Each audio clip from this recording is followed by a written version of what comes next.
안녕하세요. 제인과 함께하는 복수 채널을 청취하고 계신 여러분께 인사드립니다.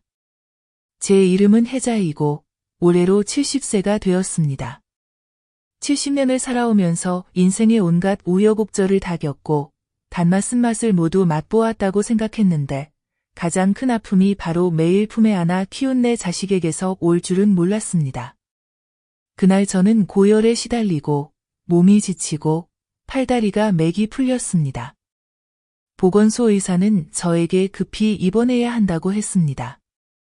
심장에 이상 징후가 있고 혈압이 비정상적으로 높아졌으며 저는 몇 년째 당뇨를 앓고 있어 자칫하면 위험하다고 했습니다. 제겐 아들 진우 외에는 의지할 가족이 없습니다. 오직 그 아이만이 제가 도움을 청할 수 있는 유일한 존재였습니다. 저는 힘없는 목소리로 그에게 전화를 걸었습니다. 진우야, 엄마가 아마도 병원에 급히 수술하러 가야 할 것 같아. 엄마가 돈이 부족해. 5천만 원만 필요해. 좀 부탁할게. 그는 잠시 머뭇거리더니 말했습니다.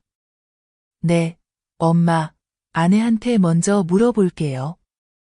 요즘 저희도 좀 힘들어서요. 저는 씁쓸하게 웃으며 그래, 엄마 기다릴게 라고 말했습니다. 속으로는 알았습니다.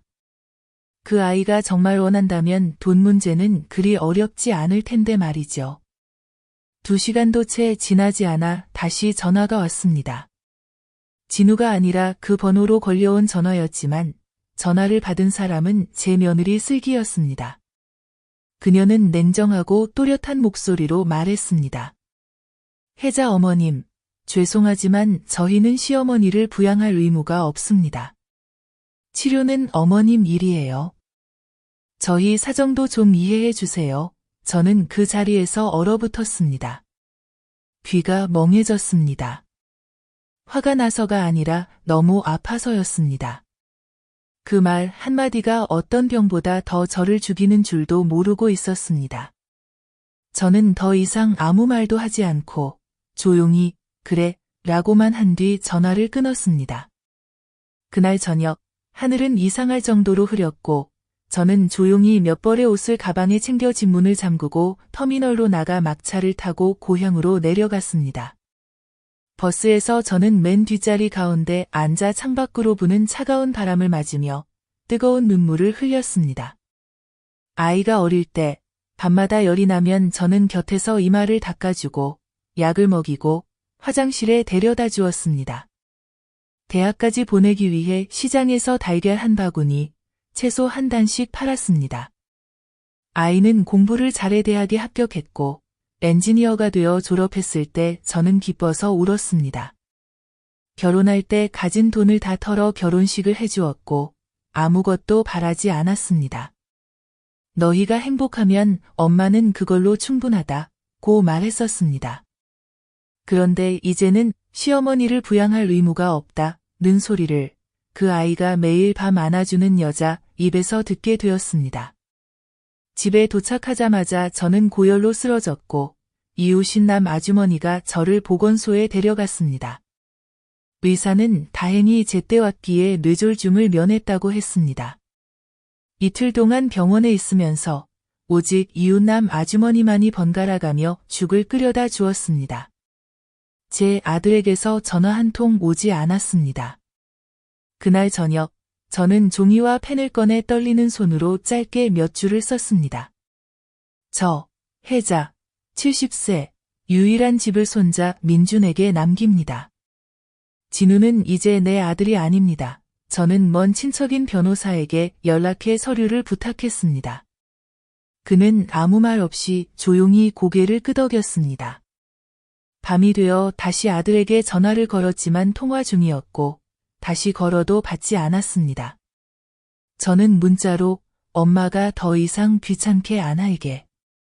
건강 잘 챙겨 라고 남긴 뒤 그의 번호를 휴대폰에서 지웠습니다.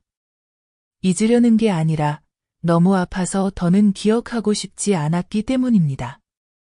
그날 밤 저는 어두운 방에서 혼자 누워 노란 불빛이 벽에 작게 비치는 제 그림자를 보며 마음이 찢어지는 듯 했습니다. 저는 속삭였습니다. 그래, 너희의 사랑이 필요 없어.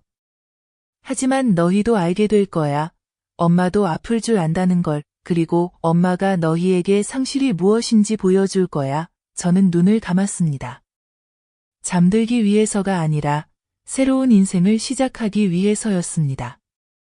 다음 날, 저는 병원 서류를 정리하고 있는데 이웃인 육아주머니가 헐레벌떡 뛰어들어와 소리쳤습니다. 혜자야, 소식 들었어? 진우 장모님, 영자 씨가 병원에 실려갔다더라.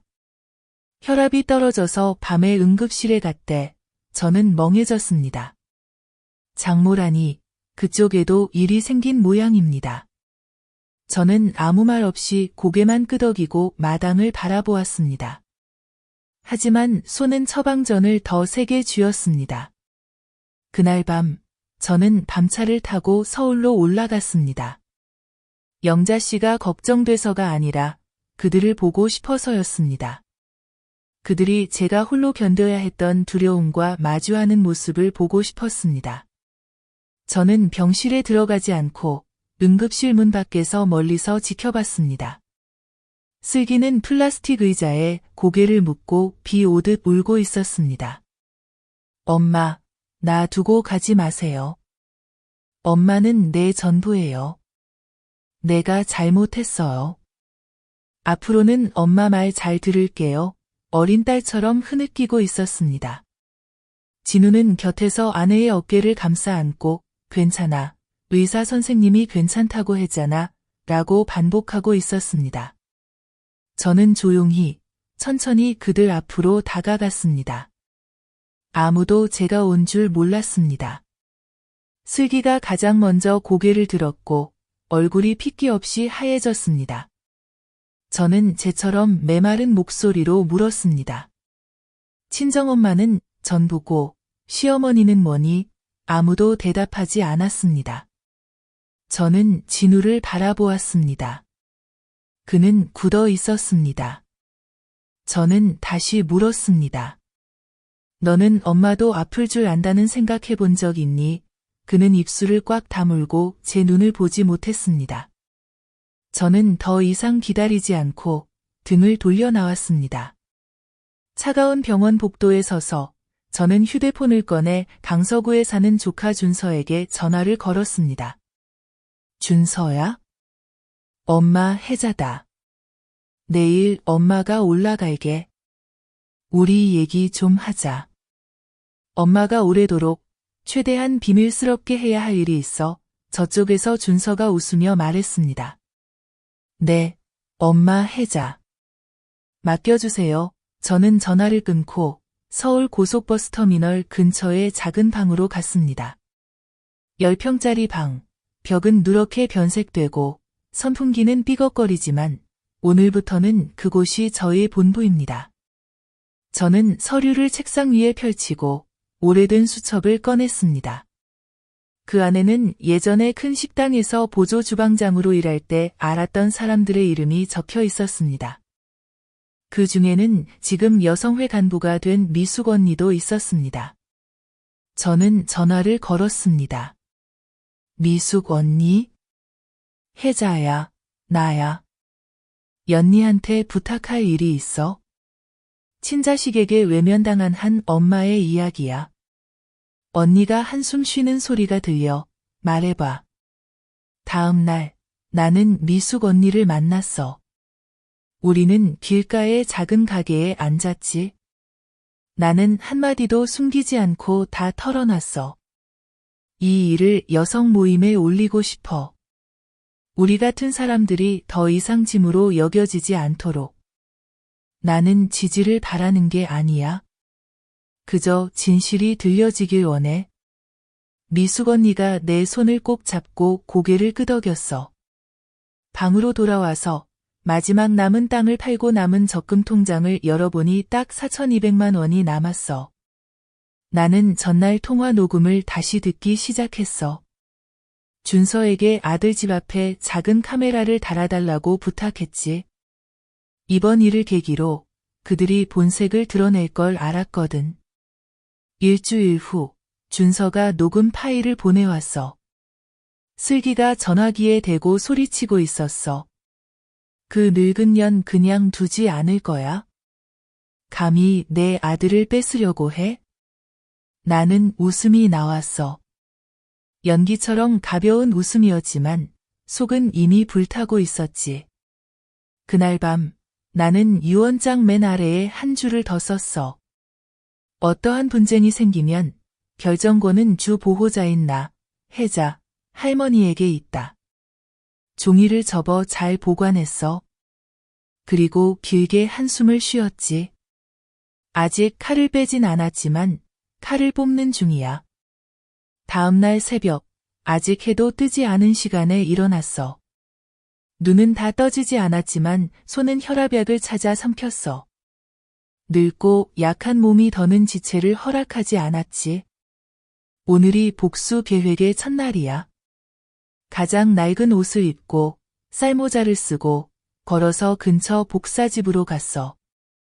유언장, 땅 매매 계약서, 진단서, 며느리가 시어머니 부양 의무 없다, 고한 녹음까지 전부 인쇄했어.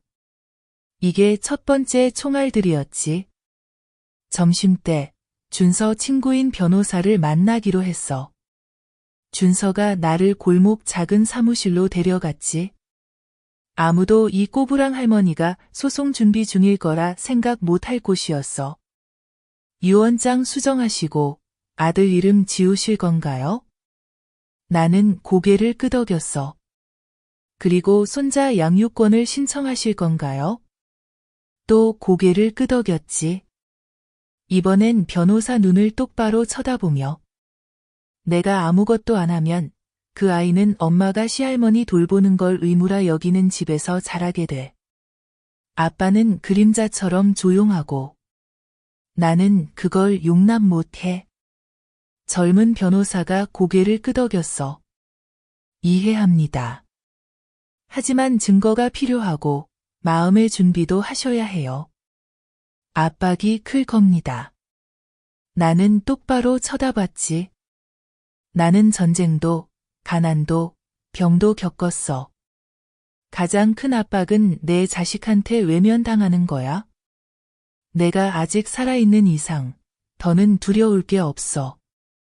방으로 돌아와 첫 번째 공증 서류를 손에 들었어. 그날 밤 잠이 오지 않았어. 나는 손편지를 써서 동건에게 보냈어. 동건은 예전에 진우가 사는 동네 반장이었지. 동건 오빠, 나 기억나면 부탁 하나만 들어줘. 그 동네 사람들이 다 알게 하고 싶어. 모든 엄마가 조용히 쫓겨나는 걸 당연하게 받아들이는 건 아니란 걸. 이틀 뒤, 동건 오빠가 전화했어.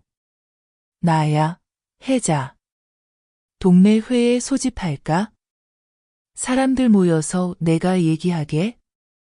아니, 그냥 동네 모임에서 10분만 말할 수 있게 해줘. 내가 이야기를 할 거야. 이름은 말 안 해도 다 알 거야. 오빠가 따뜻하게 웃었어.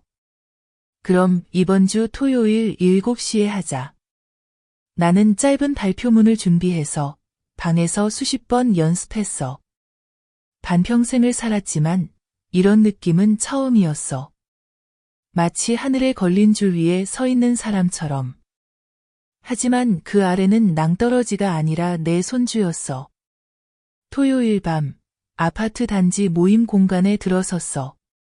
내 자식의 이웃 40명 앞에 섰지.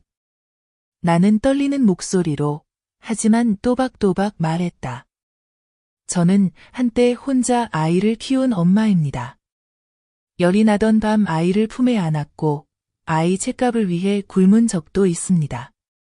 하지만 지금 병 치료비로 5천만 원을 부탁하자. 며느리 입에서 들은 말은 우리는 시어머니 부양 의무 없어요였습니다. 방 안이 쥐 죽은 듯 조용했어. 여러분의 동정은 필요 없습니다. 이 자리에 있는 어머니들이 우리가 자식을 너무 사랑했다고 잘못 생각하지 않길 바랍니다. 하지만 우리가 짐일 뿐이라고 생각하게 놔두는 건 잘못입니다. 나는 마지막으로 말했다. 누군가 인생에서 가장 아픈 게 뭔지 묻는다면 내 자식이 자기 아내가 내게 모욕을 해도 한마디 못하는 걸 보는 겁니다. 나는 아무 반응도 기다리지 않고 고개를 들고 걸어 나왔어. 발은 떨렸지만 심장은 강하게 뛰었지. 그게 첫걸음이었어. 그날 밤 준서가 들뜬 얼굴로 달려왔어. 엄마, 단지에 있는 아주머니들이 다 난리야. 어떤 분은 나도 혜자 씨처럼 할 수 있으면 좋겠다 고 하셨어. 나는 그저 조용히 웃었어. 다음 날 아침 나는 변호사에게 전화했어. 시작하세요. 민준이 양육권 신청서 이번 주에 접수되길 원해요. 네, 서류는 오늘 접수될 겁니다. 나는 전화를 끊고 작은 책상 앞에 앉아 옛날 폰을 켰어. 며느리가 소리치던 녹음을 다시 틀었지. 시어머니 병은 시어머니 일입니다. 저 바빠요. 이젠 아무 감정도 없었어. 그저 한숨만 나왔지. 내가 엄마가 누군지 잊었구나. 나는 옷장 위에 붙은 손주 사진을 바라봤어. 방긋 웃으며 플라스틱 자동차를 든 머리가 헝클어진 아이.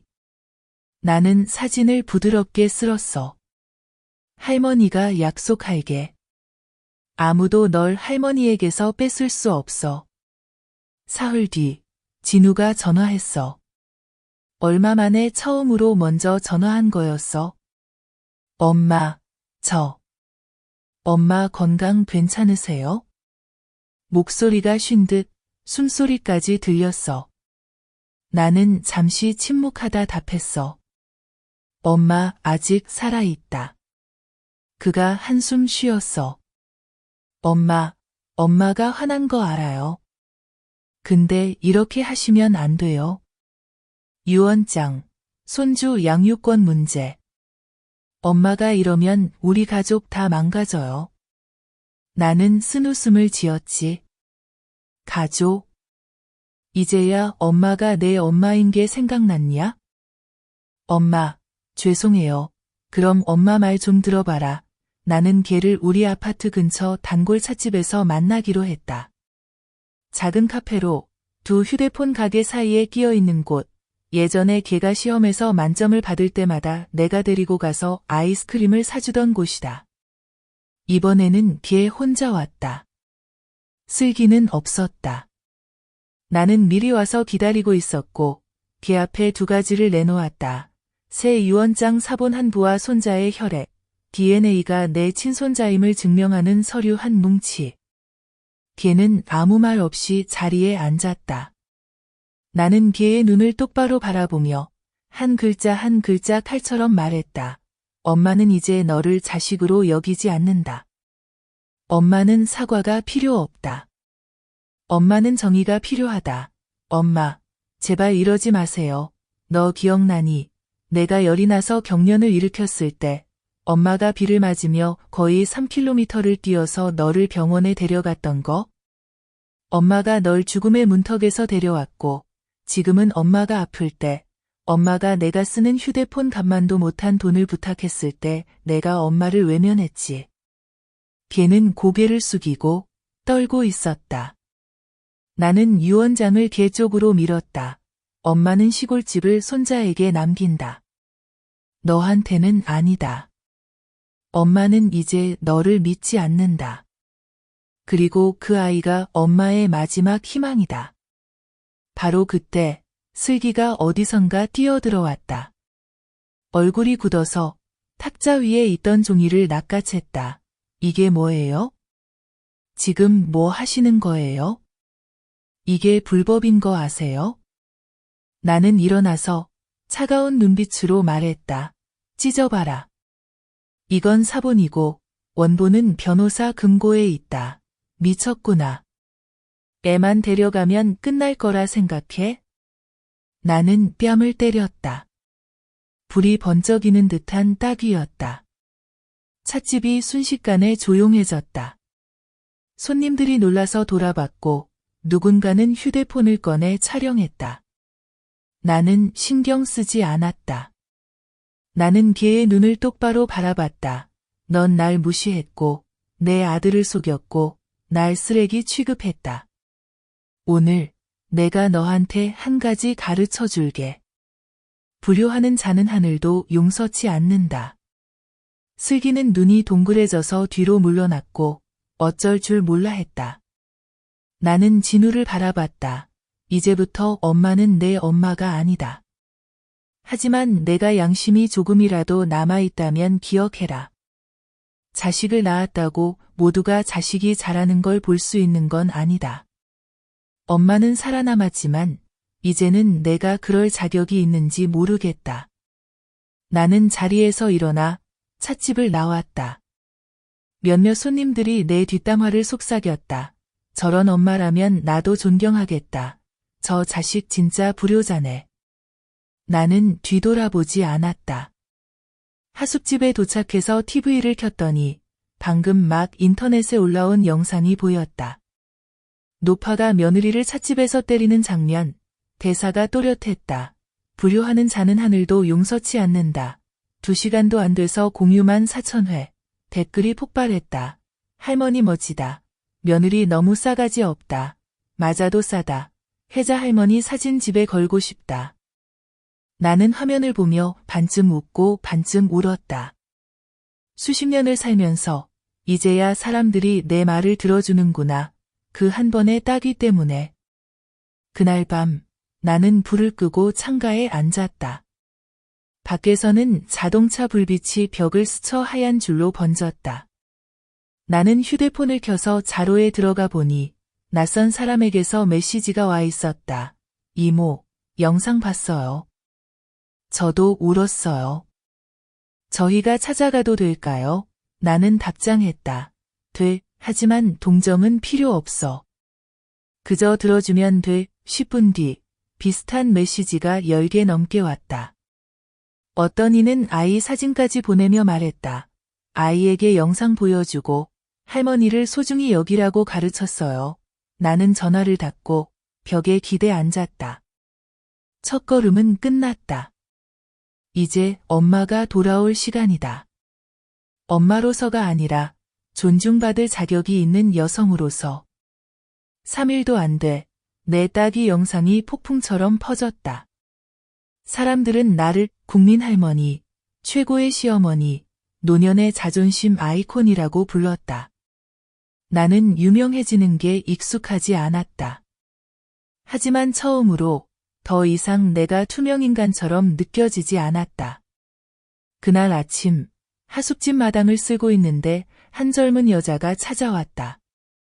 밝은 얼굴에 작은 꽃다발을 들고 있었다. 저, 혹시 혜자 이모님 맞으세요? 제가 고개를 끄덕이자 소녀가 고개를 숙였다. 저는 흐엉이라고 해요. 인터넷에서 아주머니의 이야기를 계속 봤어요. 꽃과 빵을 조금 가져왔어요. 저희 엄마도 시어머니에게 무시당한 적이 있어요. 아주머니는 저희 엄마의 꿈 같은 존재예요. 나는 소녀를 바라보았다. 고마움의 눈물이 그렁그렁한 눈빛을 보고 나도 모르게 눈물이 맺혔다. 날이 갈수록 점점 더 많은 사람들이 찾아왔다. 학생들 몇 명이 종이 팻말을 들고 왔다. 혜자 아주머니는 저희 할머니가 가장 원했던 분이에요. 근처 쌀국수 가게 사장님도 매일 저녁 따뜻한 식사를 챙겨주셨다. 나는 아무런 호소도 하지 않았다. 하지만 사람들은 가족처럼 자연스럽게 다가왔다. 동네 여성회에서도 연락이 왔다. 나에게 토론회에서 노년의 어머니의 목소리라는 주제로 이야기해달라고 요청했다. 무대에 올라 미리 적어둔 쪽지를 들고 말했다. 제 이름은 혜자, 70세입니다. 저는 한때 불평도 못하고 하소연도 못하던 엄마였습니다. 한때는 내 자식에게조차 외면당했어요. 하지만 원망하지 않습니다. 왜냐하면 원망해도 아무것도 바뀌지 않으니까요. 오직 일어서는 것만이 사람들의 귀를 열 수 있습니다. 나는 마지막으로 이렇게 말했다. 그날 이후 더 이상 저는 아들 집의 그림자가 아닙니다. 저는 작은 빛이지만 빛입니다. 강당에 박수가 쏟아졌다. 맨 앞줄에 앉은 할머니 한 분이 눈물을 닦으며 입술을 꾹 다물었다. 나는 알았다. 그분이 이해했다는 것을. 그날 저녁 나는 낯선 메시지를 받았다. 슬기의 딸 하은이었다. 그 아이가 보냈다. 할머니 혜자, 엄마 대신 사과드려요. 엄마가 잘못한 거 알아요. 하지만 저는 할머니가 그리워요. 나는 놀랐다. 이 아이는 예전에 내가 1학년 입학할 때 빵도 사주고 공책도 사줬던 아이였다. 내 핏줄은 아니지만 친손주처럼 아꼈다. 나는 답장했다. 시간 나면 할머니 집에 놀러 오렴. 할머니 집은 항상 열려 있어. 3일 뒤 하은이 왔다. 벌써 16살, 키가 나만큼 컸다. 만나자마자 나를 껴안고 엉엉 울었다. 할머니, 우리 버리지 마세요. 엄마가 하는 거 너무 싫어요. 근데 저는 감히 반항도 못해요. 나는 아이의 등을 다독였다. 반항하지 않아도 돼. 엄마와 다르게만 살면 돼. 그날 밤 요양원 관계자가 찾아왔다. 혜자 어르신, 저희가 영상을 많이 봤어요. 무료로 요양원에 모시고 싶어요. 개인 방, 의료 서비스, 새끼 식사 다 제공됩니다. 나는 감동했지만 고개를 저었다. 고맙지만 저는 아직 살아있고 아직 싸워야 해요. 아직 쉴 때가 아니에요. 그는 고개를 끄덕이며 진심 어린 존경의 눈빛으로 인사했다. 그날 밤 나는 일기장에 또 한 줄을 썼다. 운명의 뺨을 맞은 지 11일째. 나는 더 이상 복수심으로 사는 게 아니다. 고요한 아픔을 이해하는 사람들을 위한 사랑으로 산다. 일기를 덮자 진우가 전화를 했다. 엄마, 다 봤어요. 영상도 보고 사람들이 엄마를 얼마나 아끼는지 알았어요. 엄마, 엄마 만나러 가도 돼요? 나는 잠시 침묵하다가 대답했다. 그래. 하지만 사과하려고 오는 건 아니야. 엄마 말을 마지막으로 한 번만 듣기 위해 오는 거야. 다음 날 나는 방에 앉아 계획서를 앞에 두고 있었다. 여기서 멈추지 않을 것이다. 나는 지금까지 한 번도 하지 못했던 일을 할 것이다. 만약 변하지 않는다면 내 아들에게서 아버지 자격을 박탈할 것이다. 나는 냉정한 사람이 아니다. 그러나 때로는 사랑에도 규칙이 필요하다는 걸 안다. 이틀 후 진우가 왔다. 이제 그는 더 이상 자신이 집안의 기둥이라고 생각하던 오만한 남자가 아니었다. 눈밑은 퀭하고 얼굴은 창백하며 머리는 헝클어져 오랜 악몽에서 막 깨어난 사람 같았다. 작은 방에 들어와 둘러보고 내 맞은편 플라스틱 의자에 앉았다. 엄마가 더 이상 나를 믿지 않는 거 알아요. 하지만 제발 한 번만 기회를 주세요. 나는 그를 바라봤다. 내가 과거 5천만 원을 빌려달라고 애원하던 날, 거울 속에 나에게 보내던 그 차가운 시선으로. 무슨 기회? 아내가 엄마를 도울 자격이 없다고 말할 때 계속 침묵할 기회? 아니면 엄마가 거지처럼 쫓겨날 때 그냥 지켜볼 기회? 그땐 정말 어떻게 해야 할지 몰랐어요. 아버지라면 엄마를 지킬 줄 알아야지. 그걸 못하면 나중에 자식들에게 뭘 가르치겠니? 그는 고개를 숙이고 주먹을 꽉 쥐었다. 나는 서랍에서 서류 뭉치를 꺼냈다. 이건 내 아내가 저지른 모든 행동을 기록한 거야. 민준이에게 심리적 학대를 하고 식사를 소홀히 했으며 집에서 욕설을 했고 특히 온라인 도박과 불법 채무의 정황도 있어. 나는 서류를 그의 앞으로 밀었다. 법원에서 내 후견 신청을 받아줬어. 내가 계속 침묵하면 나는 6개월 동안 내 아버지 자격을 정지해달라고 요청할 거야. 그가 얼굴이 하얗게 질리며 고개를 들었다. 엄마, 안 돼요. 그러면 내 아들이 아빠가 자기를 사랑하지 않는다고 생각할 거예요. 그 애는 이미 오래전부터 그렇게 생각했어. 그는 침묵했다. 눈이 붉어졌다. 엄마, 저 민준이 한 번만 만나볼 수 있을까요? 나는 한숨을 쉬었다. 만나는 건 괜찮아. 하지만 아무 변화 없이 안아주기만 바라지 마라. 눈물이 아니라 행동이 필요하다. 다음 날 아침, 나는 손자를 데리고 공원에 갔다. 민준이가 미끄럼틀을 타고 있을 때 진우가 왔다. 그는 멀리서 손을 떨며 서 있었다. 아빠. 아이가 돌아보고 놀란 눈으로 바라봤다. 달려와서 가까이 섰지만 앉지 않고 바라보기만 했다. 아빠, 나랑 놀러 온 거야? 그가 고개를 끄덕였다. 나는 한 발 물러서서 두 부자를 바라봤다. 수년 만에 처음으로 아이의 눈이 아빠를 바라보며 빛나고 있었다. 진우는 주머니에서 직접 만든 나무 자동차 모형을 꺼내 민준에게 건넸다. 아빠가 만든 거야? 선물로 줄게. 진짜 차 같아. 마음에 들어? 응, 좋아. 나는 고개를 돌렸다. 감동 때문이 아니라 가슴 한켠에 처음 느껴보는 희망이라는 감정이 스며들었기 때문이다. 그날 밤 나는 방으로 돌아와 변호사로부터 소식을 받았다. 법원이 신청을 접수했고 일정도 잡혔다고 했다. 나는 마음의 준비를 했다. 하지만 그 순간 내 뺨을 후려치는 듯한 일이 벌어졌다. 준서, 내 조카가 헐레벌떡 뛰어왔다. 혜자, 이모. 큰일 났어요. 슬기가 영상을 올렸어요. 무슨 영상? 그 아이는 엄마가 재산을 차지하려고 손자를 돌본다고 거짓말을 지어냈고 엄마가 손자를 혼냈던 장면을 편집해서 인터넷에 올려 엄마를 조롱했다.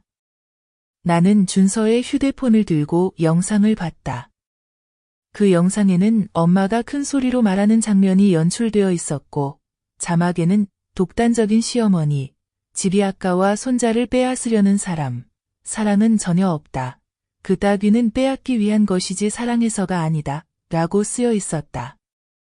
영상 아래에는 댓글이 양쪽으로 갈리기 시작했다. 믿는 사람도 있었고 나를 두둔하는 사람도 있었다.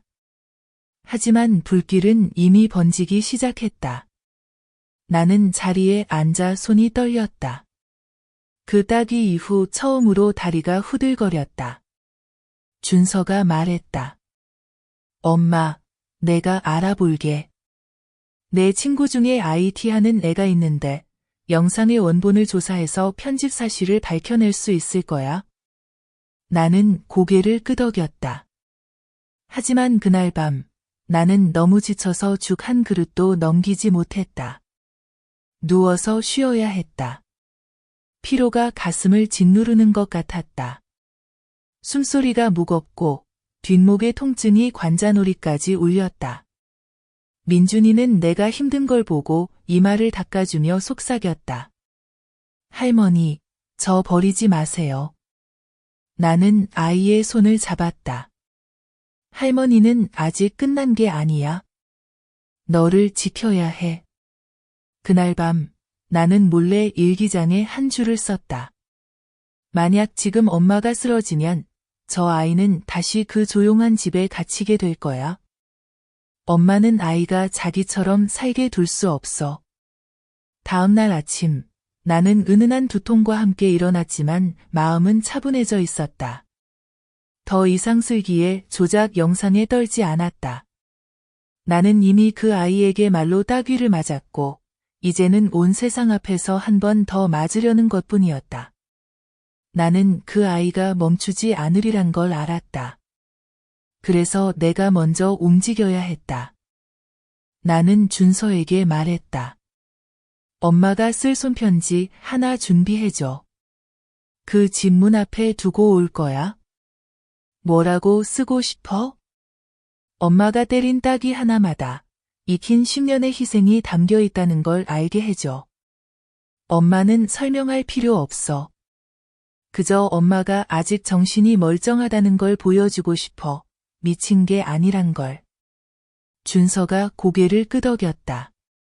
그날 밤, 준서는 정갈하고 단정한 글씨로 내게 편지를 써주었다.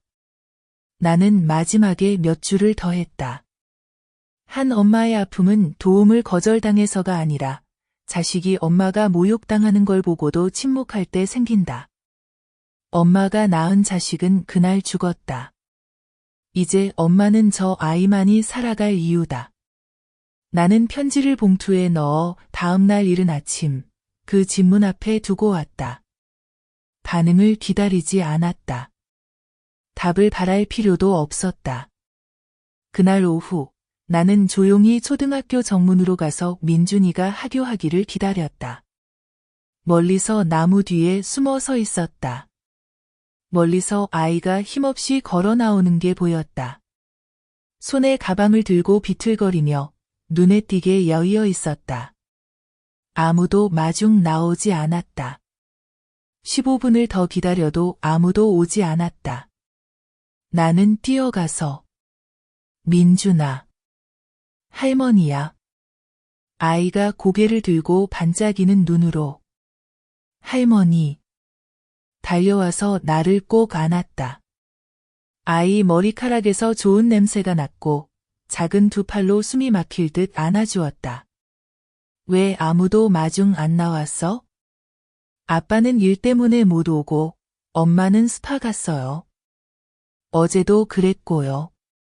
나는 몸을 숙여 가방끈을 풀어주고 손을 잡았다. 할머니랑 집에 가자. 할머니가 밥 해줄게. 오늘 학교에서 뭐 배웠는지 얘기해줘. 아이는 바로 고개를 끄덕였다. 그날 밤 나는 아이가 가장 좋아하는 소금 달걀 흰죽을 끓였다. 아이는 두 그릇을 깨끗이 비우고 내 무릎에 누워 잠들었다. 자는 모습을 보며 눈물이 났다. 나는 변호사에게 전화했다. 후견인 서류 2단계로 진행하고 싶어요. 양육방임 증거가 있습니다. 사진, 구체적 시간 있습니까? 네, 영상도 있습니다. 준서가 3주 전부터 학교 앞에 카메라를 설치했어요. 좋아요. 서류에 보충하겠습니다. 조사 기간 동안 아이를 임시로 데려올 수 있도록 법원에 요청하겠습니다. 나는 고개를 끄덕였다. 그날 밤 나는 아이 옆에 누워 일기장을 폈다. 아이는 엄마가 싸우고 있다는 걸 몰라도 된다. 하지만 엄마는 안다. 아무것도 하지 않으면 언젠가 아이는 버려지는 게 당연하다고 생각하게 될 거다. 아니야, 민준아. 할머니가 알려줄게. 너는 사랑받을 권리가 있다는 걸. 다음 날 아침 나는 아이와 함께 학교에 갔다. 가는 길에 어떤 사람이 차를 세우고 창문을 내리며 물었다. 국민 할머니 맞죠?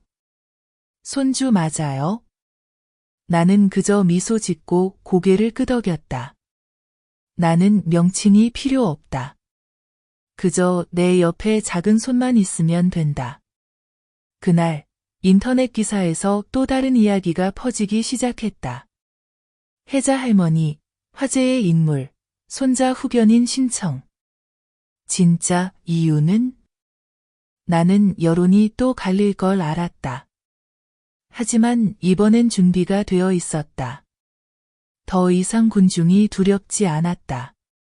다만 아이가 커서 사랑도, 감사도, 시어머니가 집에서 욕을 먹을 때 아파하는 마음도 모르는 사람이 될까 봐 두려웠다. 그날 밤 나는 민준이에게 이야기를 들려주었다. 옛날에 가난한 할머니가 손자를 흰죽과 거친 손으로 키웠단다. 그런데 어느 날 사람들이 아이를 할머니에게서 빼앗으려 했어. 할머니는 종도, 돈도 없었지. 하지만 할머니에겐 마음이 있었단다. 그 다음엔요, 할머니? 그래서 할머니가 이겼단다.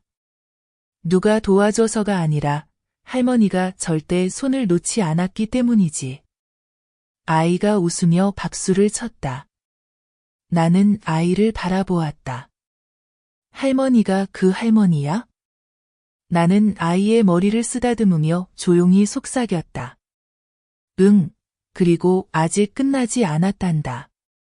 이틀 후, 임시 후견인 신청서가 예상보다 빠르게 법원에서 접수되었다. 나는 지역 정부대표, 변호사, 그리고 며느리 슬기와 함께 긴급 심리에 출석하라는 요청을 받았다. 이른 아침, 나는 오래된 짙은 보라색 아오자이를 입었다. 이 옷은 진우의 할아버지 제사 때만 입던 것이다. 오늘 나는 울기 위해 온 것이 아니다. 나는 한때 엄마가 될 권리를 빼앗겼던 어머니로서 싸우기 위해 왔다. 법정에 들어서자 그녀가 이미 앉아 있는 것이 보였다. 얼굴엔 진하게 화장을 하고 명품 정장을 입고 반짝이는 핸드백을 들고 있었다. 나와 마주 앉은 그녀는 웃지도 인사도 하지 않았다. 그저 흘겨볼 뿐이었다.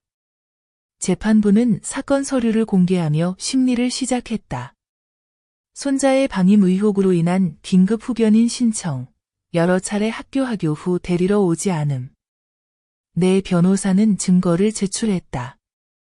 민준이가 혼자 기다리는 사진, 길가에서 오는 영상을 보여주었고 아이가 직접 한 말도 있었다.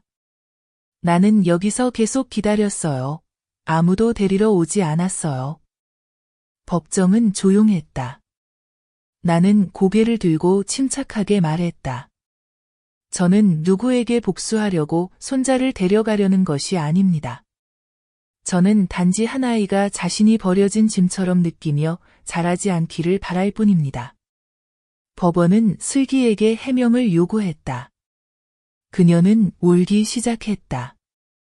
눈물이 뚝뚝 떨어지고 목소리가 떨렸다. 저는 바빴어요. 돈 벌려고 일해야 했어요. 한 번 데리러 가지 못했다고 해서 제가 아이를 사랑하지 않는다는 뜻은 아니에요.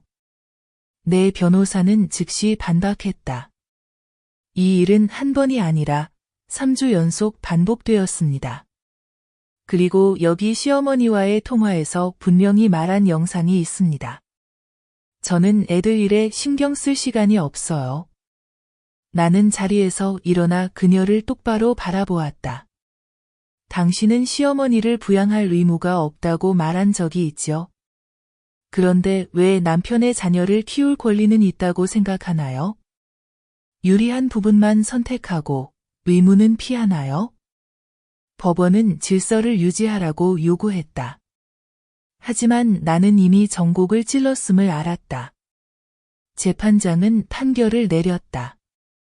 기관이 추가로 양육 및 심리 상태를 확인하는 2개월 동안 손자를 임시로 할머니와 함께 살도록 한다. 그녀의 얼굴이 창백해졌다. 나는 여전히 침착하게 고개를 숙였다.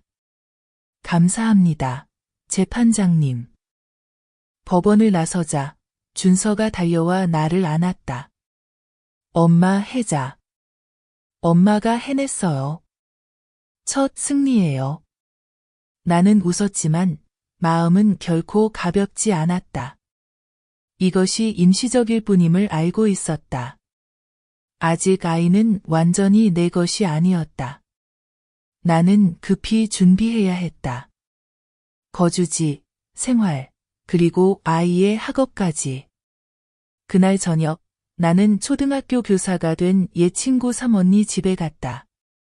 나는 언니에게 손자가 내 근처 학교로 전학할 수 있게 도와달라고 부탁했다.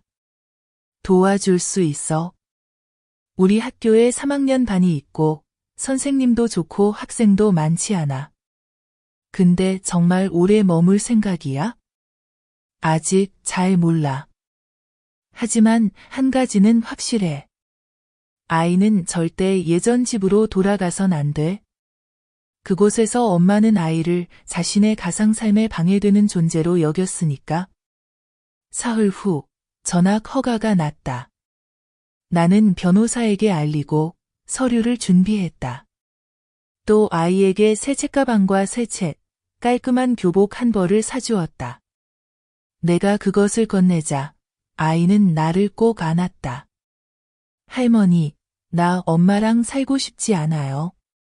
할머니, 절 다시 돌려보내지 마세요. 나는 아이를 품에 안고 살짝 안아주었다.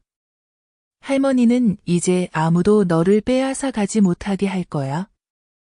무엇을 희생하더라도. 그날 밤, 아이는 침대에 눕자마자 5분도 안 돼 곤히 잠들었다. 나는 일기장을 열고 떨리는 손으로 한 줄을 썼다. 법원이 엄마에게 2달을 줬다. 엄마는 그 2달을 증거로 만들 것이다. 이제 아무도, 심지어 낳아준 사람조차 너를 빼앗지 못할 것이다. 다음 날 아침, 나는 아이를 새 학교에 데려갔다. 아이는 내 손을 꼭 잡고 놓지 않았다. 가는 길에 아이가 물었다. 할머니, 혹시 아빠도 저를 원하지 않게 되면요? 나는 멈춰 서서 아이와 눈높이를 맞췄다. 그럴 수도 있지. 하지만 할머니는 항상 내가 필요해. 아이는 고개를 끄덕이고 마치 처음으로 집을 찾은 아이처럼 학교로 들어갔다. 나는 등을 돌려 걸어가면서 다음 단계를 계획하기 시작했다. 민준이가 나와 함께 살기 시작한 지 일주일, 작은 방은 이상하리만치 따뜻해졌다. 매일 아침, 나는 먼저 일어나 밥을 짓고 우유를 챙기고 아이의 얼굴을 닦아주었다. 그리고 둘이 함께 공원에서 운동을 몇 바퀴 하고 학교에 갔다. 아이는 점점 더 많이 말하고 웃기 시작했다. 할머니가 손자를 안고 있는 그림을 그려 벽에 붙이고 삐뚤빼뚤한 글씨로 세상에서 할머니를 제일 사랑해요 라고 썼다. 나는 그 그림을 보며 눈물이 핑 돌았다. 누구도 내가 옳은 일을 하고 있다고 말해주지 않아도 된다. 아이의 맑은 눈빛만으로 충분하다. 하지만 모든 것이 안정되는 듯할 때 다시 파도가 밀려왔다. 수요일 오후 학교에서 아이를 데려오는데 낯선 여성이 다가왔다. 민준이 할머니시죠? 나는 고개를 끄덕였다. 저는 시 아동보호기관 대표입니다. 어머님께서 아이를 의도적으로 세뇌시키고 친부모에게 돌아가지 못하게 한다는 민원을 접수했습니다. 나는 얼어붙었다. 아이는 내 손을 더 세게 잡았고 눈이 흔들렸다. 죄송하지만 서류가 있으신가요? 그녀는 내게 봉투를 건넸다. 안에는 슬기가 보낸 고소장 사본과 진우의 서명이 있는 추가 진정서가 들어있었다. 나는 거의 주저앉을 뻔했다. 고소당해서가 아니라 내 아들이 거기에 서명했다는 사실 때문이었다. 그날 밤 나는 아무것도 먹지 못했다. 민준이는 계속 물었다. 할머니, 사람들이 저를 데려가나요? 아니야, 할머니가 아무도 너를 데려가지 못하게 할 거야. 나는 핸드폰을 들고 떨리는 손으로 진우에게 전화를 걸었다. 그는 금방 전화를 받았다. 엄마, 고소장 읽었어. 엄마, 미안해. 슬기가 나한테 사인하라고 했어. 사인 안 하면 더 크게 만들고 엄마가 아이를 때렸다고 역고소하겠다고 했어. 나는 메마르게 웃었다. 그래서 내가 아내를 잃는 것보다 아이를 잃는 게 덜 두려운 거니? 아니야. 하지만 나 정말 곤란해, 엄마. 곤란한 건 내가 사람이 되기를 두려워해서 그래. 나는 전화를 끊고 손을 꽉 쥐었어. 이제야 알겠어. 이 싸움은 며느리와의 싸움만이 아니라 내가 모든 걸 희생했던 내 친자식과의 싸움이기도 해. 다음 날 아침, 나는 변호사와 함께 아동보호기관에 초대받아 갔다. 모든 서류, 동영상, 사진, 그리고 아이가 직접 쓴 진술서를 챙겨갔다. 할머니와 함께 있고 싶어요. 담당자는 하나하나 살펴보고 나를 바라봤다. 혜자 씨, 저희도 혜자 씨의 부담을 이해합니다. 하지만 법적으로 부모가 권리를 모두 가지고 있다면 아이를 다시 데려가는 것은 그들이 요구할 수 있는 일입니다. 나는 고개를 끄덕였다. 나는 그들을 막지 않아. 나는 단지 그들이 자격이 있음을 증명하길 바랄 뿐이야. 마지막으로 희망사항을 말씀해 주시겠어요? 나는 그녀의 눈을 똑바로 바라보며 말했다. 저는 손자가 선택할 권리가 있길 바랍니다. 누구도 부모라는 권리로 아이를 소유물처럼 대할 수 없습니다. 3일 후, 나는 통보를 받았다. 특별회의가 열릴 예정이며 법원 대표, 사회복지사, 민준이의 선생님들, 그리고 특별히 아이 본인이 직접 참석한다고 했다. 그날 저녁, 나는 아이 옆에 앉아 설명했다. 내일은 내가 직접 말할 수 있어. 아무도 너에게 할머니를 선택하라고 강요하지 않고 부모님을 선택하라고도 강요하지 않아. 그냥 내가 진심을 말하면 돼. 아이는 반짝이는 눈으로 고개를 끄덕였다. 할머니랑 떨어지기 싫어요. 그 집에 돌아가는 게 너무 무서워요. 그럼 그냥 그대로 말하면 돼. 다음 날 아침, 나는 아이의 손을 잡고 회의실로 들어갔다. 진우와 슬기는 이미 앉아 있었고, 표정은 굳어 있었다. 사회복지사가 말했다.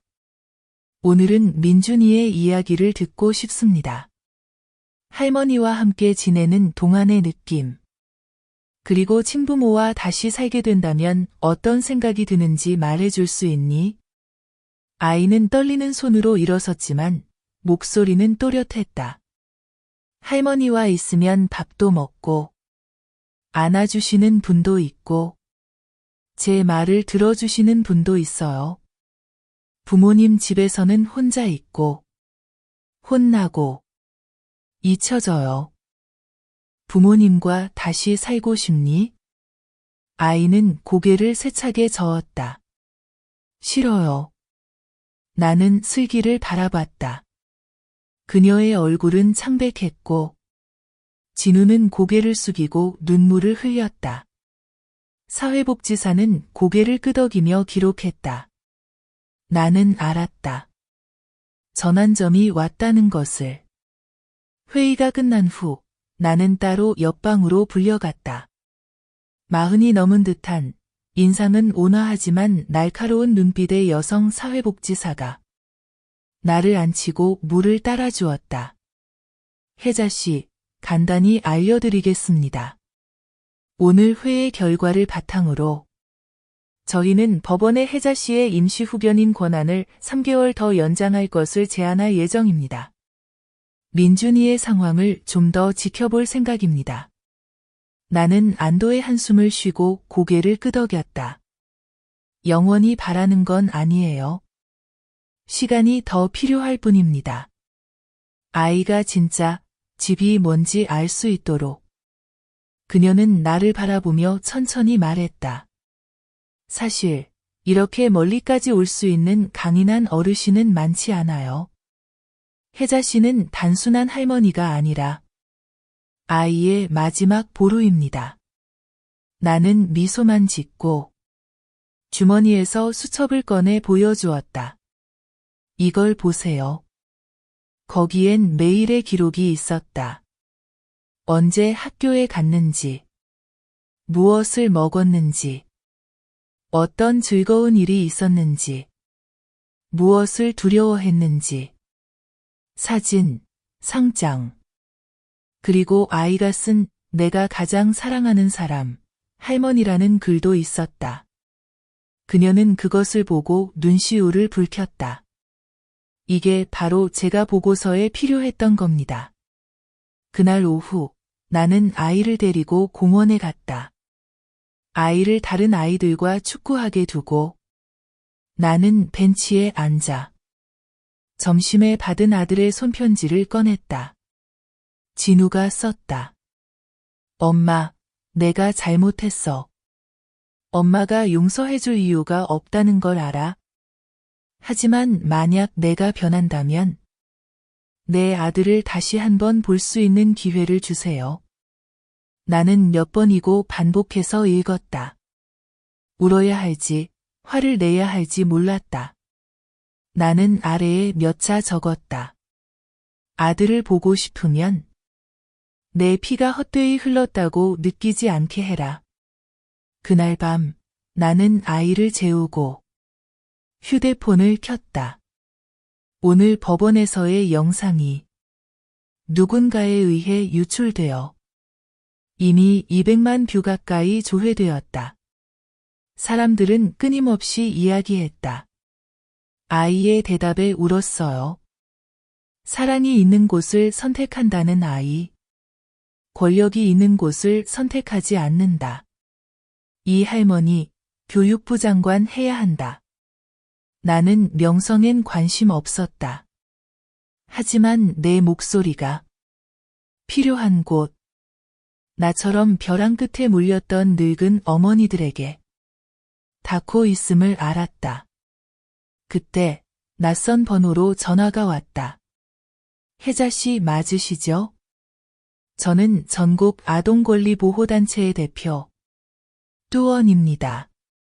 다음 달 가족과 인권 세미나에서 발표를 부탁드리고 싶습니다. 참석 가능하실까요? 나는 잠시 침묵하다가 고개를 끄덕였다. 저는 연설가는 아니에요. 하지만 아픔을 알고 일어설 줄 아는 할머니가 필요하다면 가겠습니다. 다음 날 아침 여성회관에 내 사연을 올리는데 도와준 미숙 언니에게서 문자가 왔다. 혜자야, 소식 들었어. 내가 본 할머니 중 제일 멋져. 나는 답했다. 멋진 게 아니라 너무 아파서 다시는 누구도 내 아픔을 겪지 않길 바랄 뿐이야. 그날 슬기의 딸 하은이에게서도 메시지가 왔다. 할머니, 몰래 문자해요. 엄마가 너무 화나서 계속 소송하겠대요. 저는 엄마가 또 이상한 일 할까봐 무서워요. 나는 짧게 답했다. 침착해라. 이유가 없으면 사람은 잘못된 선택을 하기도 해. 하지만 넌 엄마와 달라. 할머니는 널 믿는다. 저녁. 나는 변호사에게 전화했다. 내가 먼저 법원에 서류를 내고 싶어. 이제 권리를 주장하는 게 아니라 삼자 대화. 즉 나와 부모, 법원이 함께하는 공청회를 열어 이 문제를 끝내고 싶어. 정말 괜찮으시겠어요? 지금 유리한 입장인데 나는 이기고 싶은 게 아니야. 끝내고 싶어. 이 매듭. 너무 오래 묶여 있었어. 엄마는 이제 지쳤어. 변호사는 동의했고 나는 3일 뒤로 약속을 잡았다. 그날 밤 아이가 또 내게 물었다. 할머니, 언젠가 내가 할머니와 함께 있을 수 없게 되면 할머니는 슬플까요? 나는 몸을 숙여 아이를 안았다. 슬프지. 하지만 내가 다른 곳에 살아도 여전히 그리워하고 착하게 산다면 할머니는 어디에 있어도 괜찮아. 아이는 고개를 끄덕이며 속삭였다. 할머니가 가르쳐 주신 말 기억해요. 누군가를 사랑한다는 건 그 사람이 덜 고통스럽게 해주는 거라고. 나는 웃으며 아이를 더 꼭 안았다. 맞아. 그리고 할머니가 지금 너를 그렇게 사랑하고 있단다. 3일 뒤, 나는 이전과는 완전히 다른 마음가짐으로 신문실에 들어섰다. 더 이상 사회와 싸우는 한 노파의 떨림은 없었다. 그 대신 어떤 결말이든 받아들일 준비가 된 사람의 단호함만이 있었다. 진우와 슬기는 이미 자리에 앉아 있었다. 진우는 흰 셔츠를 입고 금방이라도 올 것 같은 눈빛이었다. 슬기는 휴대폰에서 눈을 떼지 않았고 가끔 무언가를 누르며 마치 재판이 스토리로 올릴 일인 것처럼 보였다. 법정은 내게 먼저 발언을 요청했다. 나는 천천히 일어섰다. 존경하는 재판장님, 저는 변호사가 아니고 많이 배우지도 못했습니다. 하지만 저는 진우가 기저귀를 찰 때부터 직장에 다닐 때까지 키운 사람입니다. 저는 한때 제 아이가 내가 늙어갈 때 의지가 되어줄 거라 믿었지만 가장 필요할 때 그는 엄마를 지키겠다는 말조차 하지 못했습니다. 나는 진우를 똑바로 바라보다가 재판장을 향해 돌아섰다. 하지만 저는 그를 미워하지 않습니다. 제가 충분히 바르게 가르치지 못한 제 자신을 미워할 뿐입니다. 그래서 오늘 이 자리에 선 건 이기고 지기 위해서가 아니라 그저 제 손자를 가장 안전하다고 느끼는 사람과 살 수 있게 해달라고 부탁드리기 위해서입니다. 재판장은 고개를 끄덕이고 반대편을 바라봤다. 진우 씨, 슬기 씨, 두 분의 의견을 듣겠습니다. 슬기가 먼저 말했다. 여전히 같은 이야기였다. 저는 친엄마입니다. 저는 권리가 있습니다. 아무도 제 아이를 저에게서 뺏을 수 없습니다. 저는 모두 아이의 미래를 위해서 하는 겁니다. 나는 씁쓸하게 미소 지었다. 당신이 말하는 미래란 스타, SNS, 그리고 아이가 3주 동안 학교 앞에서 기다리게 하는 것인가요? 진우는 머뭇거리다가 고개를 숙였다. 엄마, 죄송해요. 제가 잘못했어요. 하지만 이제라도 잘못을 바로잡고 싶어요. 처음부터 아버지로서 배워보고 싶어요. 나는 그를 바라보았다. 더 이상 화가 나지 않았다. 그저 가슴이 아플 뿐이었다. 하지만 나는 쉽게 마음을 열지 않았다. 재판장은 10분 휴정을 요청했다. 나는 복도로 나가서서 숨을 골랐다. 바람이 살짝 불어왔다. 차가웠지만 상쾌했다. 그때 한 연로한 여성이 재판관 중 한 명의 어머니가 지나가며 조용히 말했다. 혜자 씨. 처음부터 당신 일을 지켜봤어요. 저도 며느리에게 쫓겨난 적이 있지만 아무것도 할 용기가 없었어요. 당신을 보며 내 삶이 다시 살아나는 것 같아요. 나는 그녀의 손을 잡고 부드럽게 말했다. 아무도 우리에게 침묵을 강요하지 않아요. 우리가 그렇게 선택하지 않는 한. 방으로 돌아가자 재판장이 말했다. 오늘 바로 결정을 내리지는 않겠습니다. 하지만 우선 민준이의 의사가 분명하고 할머니 쪽에서 양육 조건을 입증했으므로 법원은 임시 양육권을 3개월 더 유지하기로 합니다. 이 기간 동안 친부모는 아동복지기관의 감독하에 정해진 일정에 따라 방문할 수 있습니다. 슬기가 소리쳤다. 안 돼요. 반대합니다. 이 아이는 제 아이예요. 아무도 제게서 뺏을 수 없어요. 법정이 망치를 두드렸다. 질서를 지켜주십시오. 이것은 법의 결정입니다. 슬기는 벌떡 일어나 방을 뛰쳐나가며 나를 증오 어린 눈빛으로 노려보았다. 진우는 자리에 앉아 눈물을 흘렸다. 나는 아무 말도 하지 않고 그의 어깨에 손을 얹었다. 아직 기회가 있어. 더 이상 놓치지 마라. 그날 오후 하숙방에 돌아와 나는 민준에게 모든 이야기를 들려주었다. 민준은 나를 안으며 물었다. 그럼 저 더 3개월 할머니랑 사는 거예요? 그래. 하지만 단지 3개월이 아니야. 3개월 동안 내가 사랑 속에서 자라면 좋은 사람이 된다는 걸 모두에게 보여주는 시간이야. 민주는 반짝이는 눈으로 고개를 끄덕였다. 공부도 잘하고 착하게 잘할게요.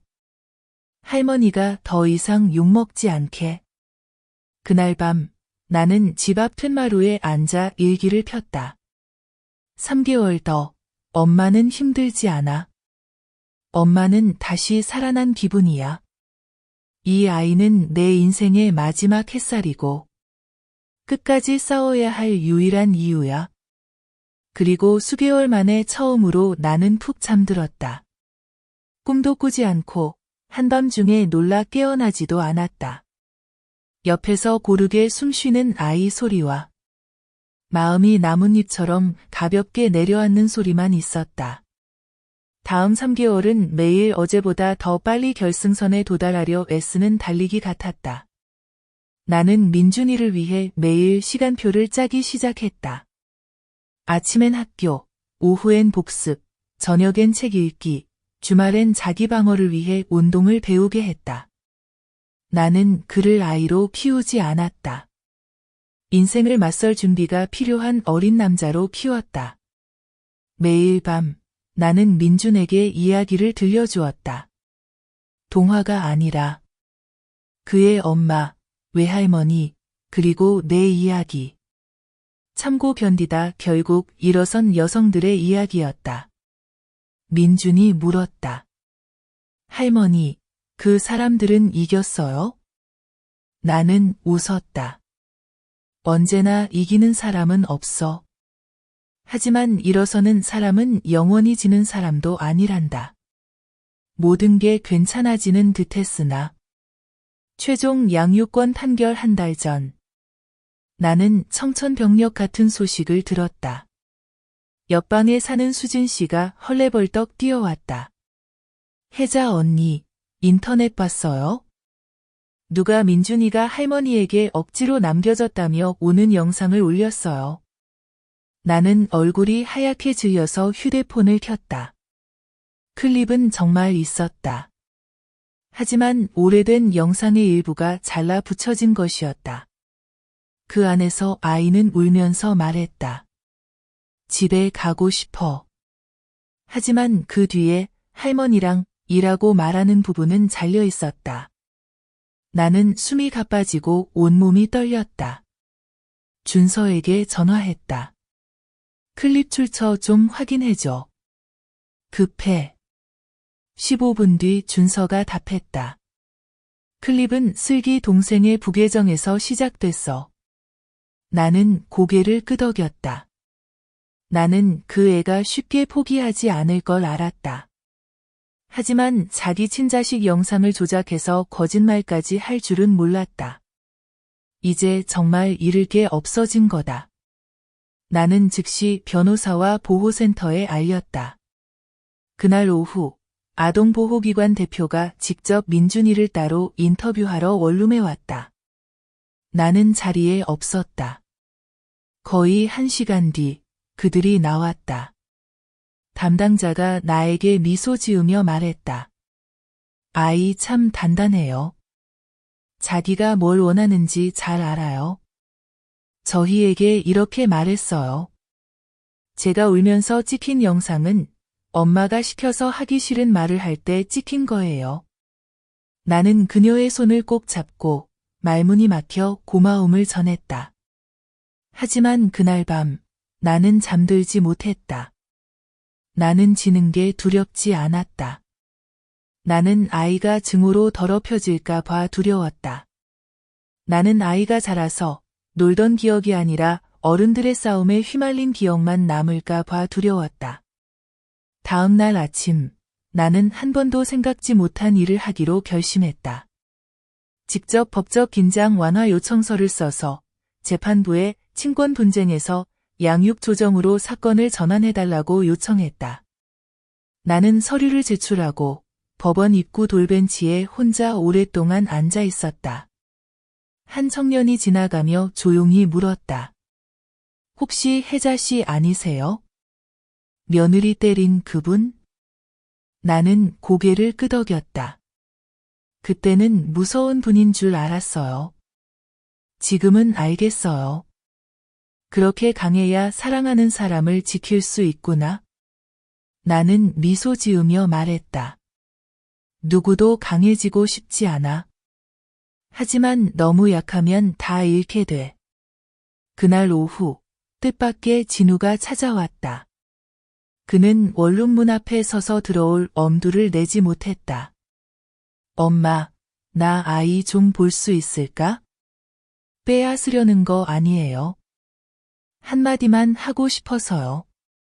나는 몇 초간 침묵하다 문을 열었다. 들어와. 지금 숙제하고 있어. 아이가 아빠를 보자 잠깐 멈칫했다. 하지만 내가 눈짓으로 고개를 끄덕여주자 아이가 다가갔다. 아빠. 진우는 무릎을 꿇고 아이 어깨를 끌어안으며 울먹였다. 아빠가 미안하다. 이제부터 진짜 아빠가 될게. 더는 도망치지 않을게. 나는 고개를 돌렸다. 마음이 복잡했다. 그날 밤 나는 일기에 썼다. 이제 더는 널 미워하지 않아, 진우야. 하지만 내 말을 믿지는 않아. 앞으로 3개월 동안 내가 어떻게 하는지 행동만 믿을 거야. 내가 충분히 책임을 다하면 아이가 직접 선택하게 할 거고 아니면 끝까지 내가 지킬 거야. 잠들기 전 아이가 내게 물었다. 할머니, 나중에 내가 크고 멀리 떠나면 할머니 화낼 거야? 나는 아이의 머리를 쓰다듬었다. 아니야. 내가 자라서 너를 사랑해준 사람들에게 고마워할 줄 모르면 그때만 화낼 거야. 아이는 고개를 끄덕이고 나를 안고 편히 잠들었다. 나는 어두운 천장을 보며 스스로에게 물었다. 이 길의 끝에 얼마나 더 많은 싸움이 남아있을까? 일주일 뒤 나는 첫 번째 조정기일 소환장을 받았다. 내가 직접 신청한 분쟁에서 양육합의로 전환하기 위한 목적이었다. 나는 일찍 도착해 복도에서 기다리고 있었다. 진우가 나타났다. 그는 낡은 셔츠를 입고 예전처럼 꾸미지 않았지만 눈빛이 달라져 있었다. 더 이상 피하지 않았고 혼나는 아이처럼 고개를 숙이지도 않았다. 새롭게 시작하려는 사람의 눈빛이었다. 엄마, 오래 기다렸어요? 나는 조용히 고개를 끄덕였다. 엄마는 내가 생각하는 것보다 더 오래 기다렸어. 그는 고개를 숙였다. 문이 열리고 우리는 들어갔다. 안에는 여성 조정위원이 있었다. 겉은 차분했지만 눈빛은 날카로웠다. 그녀는 우리를 앉히고 말을 시작했다. 두 분이 조정에 응해주셔서 감사합니다. 오늘 우리는 법원을 대표하는 게 아니라 경청하고 공감대를 찾는 역할입니다. 혜자 씨, 먼저 말씀해 주시겠어요? 나는 아무 준비도 하지 않았지만 머릿속에는 이미 오래전부터 할 말이 정리돼 있었다. 나는 이기고 싶지 않아요. 그저 아이가 제 나이에 맞게 살았으면 해요. 걱정하고 짐짝처럼 이리저리 끌려다니는 나이가 아니라요. 나는 진우를 똑바로 바라봤다. 엄마는 내가 죽은 줄 알았어. 몸이 아니라 옳고 그름을 알고 자길 낳아준 사람을 아끼는 그 마음이 죽은 줄 알았어. 그는 울먹이며 말했다. 엄마, 이제 변명할 말이 없어요. 하지만 기회만 주신다면 내 아들이 나처럼 자라지 않도록 하겠다고 약속해요. 조정위원이 고개를 끄덕였다. 좋아요. 이제 함께 양육 계획을 세워볼까요? 혜자 씨, 원하시는 게 있으신가요? 학년이 끝날 때까지 전적으로 제가 돌보길 원합니다. 그 뒤에 아이 아버지가 조건을 갖추면 일주일씩 번갈아가며 키우는 걸 동의합니다. 하지만 엄마인 슬기에게는 맡기지 않을 겁니다. 슬기 같은 사람은 믿을 수 없어요. 진우가 고개를 끄덕였다. 동의해요. 대신 엄마, 가능하면 이 기간 동안 저도 같이 살게 해주세요. 엄마에게서 아버지 노릇을 다시 배우고 싶어요. 나는 그를 바라보았다. 그렇게 쉽지 않을 거야. 알아요. 조정위원이 기록하며 미소 지었다. 큰 진전이네요. 혜자 씨, 추가로 원하시는 조건이 있나요? 나는 고개를 끄덕였다. 6개월 후에도 아이 아버지가 충분한 책임을 다하지 못하면, 즉 꾸준히 돌보지 않거나 아이와의 관계를 쌓지 않거나 또다시 엄마가 아이를 상처 입히면 나는 장기 양육권을 공식적으로 신청할 겁니다. 알겠습니다. 이 내용으로 서면 약속서를 작성하겠습니다. 조정은 많은 생각이 교차하는 침묵 속에서 끝났다. 집으로 돌아오는 길에 나와 진우는 나란히 걸었다. 아무 말도 하지 않았다. 원룸 근처에 다다르자 그가 멈췄다. 엄마, 며칠만 여기서 같이 지내도 될까요? 아들아, 어디서부터 다시 시작해야 할지 모르겠다. 엄마 말고는. 나는 한숨을 쉬었다. 같이 살기는 하지만 방은 따로 쓰고 내가 엄마에게 묻지 않으면 아이의 공부나 생활에 관여해서는 안 된다. 네, 알겠습니다. 그날 밤 나는 일기를 썼다. 잃었다고 생각했던 아들이 이제 돌아와 같이 살겠다고 한다. 빼앗길까 두려웠던 손자는 지금 내 옆에서 얌전히 잠들고 있다. 내일이 어떻게 될지는 모르지만 오늘 나는 아직 선택할 수 있다는 걸 느낀다. 일기장을 덮고 밖으로 나가니 진우가 설거지를 하고 있었다. 그는 서툴러서 숟가락을 하나 떨어뜨렸다. 나는 아무 말 없이 바라보았다. 그가 돌아보며 쑥스러운 듯 말했다. 오랜만에 이런 일 하네요. 제가 서툴러도 참아주세요. 나는 웃으며 말했다. 내가 할 줄 아는 것만으로도 엄마는 기쁘다. 서툴면 천천히 다시 가르쳐주면 되지. 그날 밤 나는 오랜만에 깊이 잠들었다. 꿈도 꾸지 않고 놀라서 깨지도 않았다. 아침에 일어나니 아이가 베개를 안고 뛰어나왔다. 할머니, 아빠가 계란죽 끓였어요. 나는 부엌으로 들어갔다. 진우가 분주하게 움직이고 있었고 얼굴은 지저분했지만 눈에는 이상한 빛이 있었다. 나는 식탁에 앉아 죽을 바라보았다. 계란 냄새가 조금 탔지만 따뜻했다. 나는 속으로 속삭였다. 이게 시작이라면 아마도 나는 아직 좋은 일을 믿을 기회가 남아있는 것 같다. 그날 아침 방 앞 작은 마당을 치우고 있는데 익숙한 오토바이 소리가 들렸다. 고개를 들자 슬기가 모자를 쓰고 검은 선글라스를 낀 채 표정 없이 내 앞에 멈췄다. 나는 놀라지 않았다. 나는 그 애가 돌아올 걸 알았다. 하지만 이번에는 두렵지 않았다. 혜자 어머니, 아이 데리러 왔어요. 나는 똑바로 서서 침착하게 대답했다. 법원 결정이 있기 전에는 혼자 데려갈 권리가 없어요. 그녀는 입꼬리를 올렸다. 나는 아이의 친엄마예요. 그리고 나는 그동안 아이를 학교에 데려다주고 식사를 챙기고 아이가 잠든 뒤에야 겨우 눈을 붙인 유일한 사람이야. 그녀가 다가와 목소리를 낮췄다. 엄마, 내가 모를 줄 알아요? 온 나라가 엄마를 국민 할머니라며 치켜세우지만 엄마는 그냥 통제하려는 늙은이일 뿐이에요. 절대 놓아주지 않잖아요. 나는 똑바로 그녀를 바라보며 또박또박 말했다. 내가 놓아주지 않는 게 아니라 내가 놓으면 아이는 자기 친자식의 잠보다 영상 조회수와 공유가 더 중요한 엄마 손에 들어갈 걸 아니까. 나는 그녀가 평소처럼 소리칠 줄 알았다.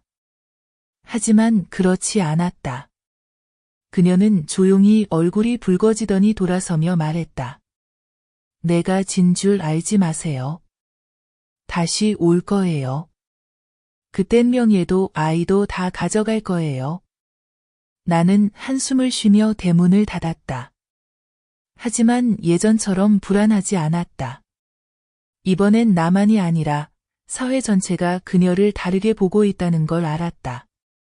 그날 밤 나는 진우를 불러 마루에 앉아 차를 마셨다. 그 애 왔더라. 누구요? 내 아내. 그는 고개를 숙이고 침묵했다. 나는 차를 따르며 말을 이었다. 엄마는 내가 그 애를 미워할 필요는 없어. 하지만 정신은 차려야 해. 아빠로서 권리를 되찾고 싶으면 내가 중심에 서야 해. 누구 뒤에 서지 말고. 그는 고개를 끄덕였다.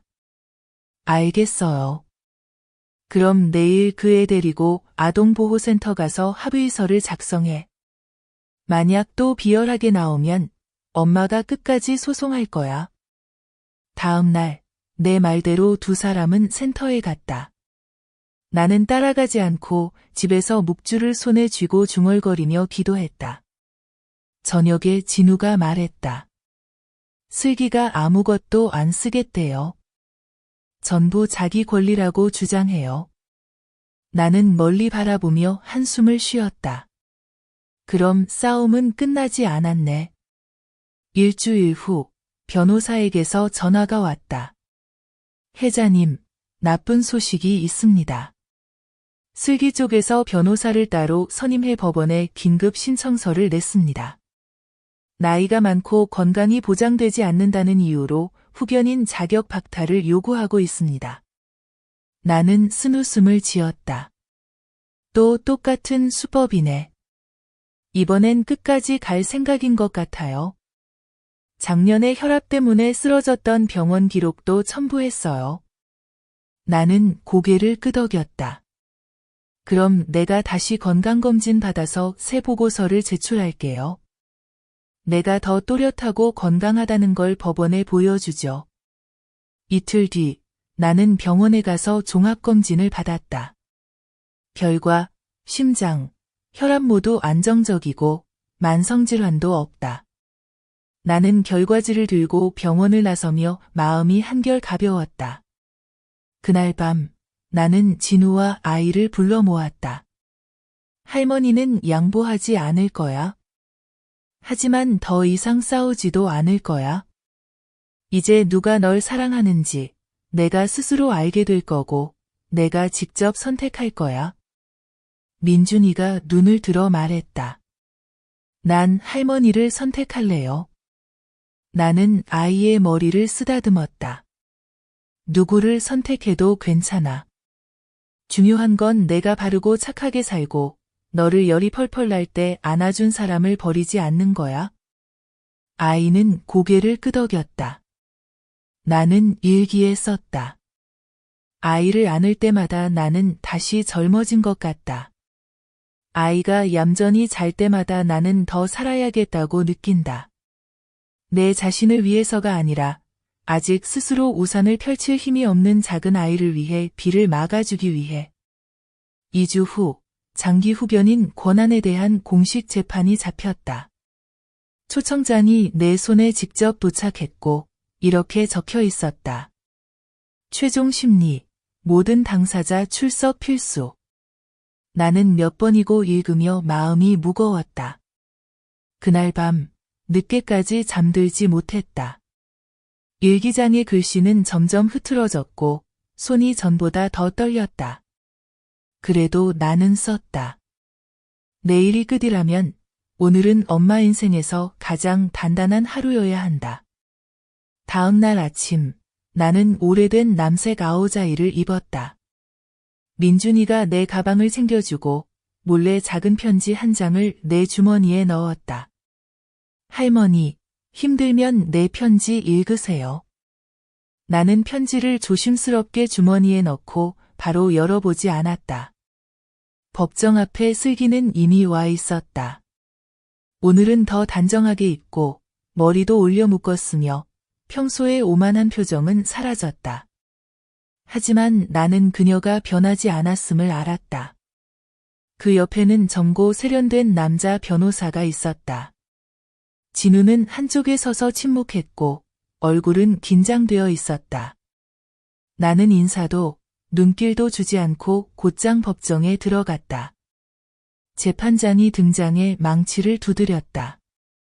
오늘 재판은 민준, 본명, 뇌 기어바오의 장기 후견인 최종 결정을 위한 것입니다.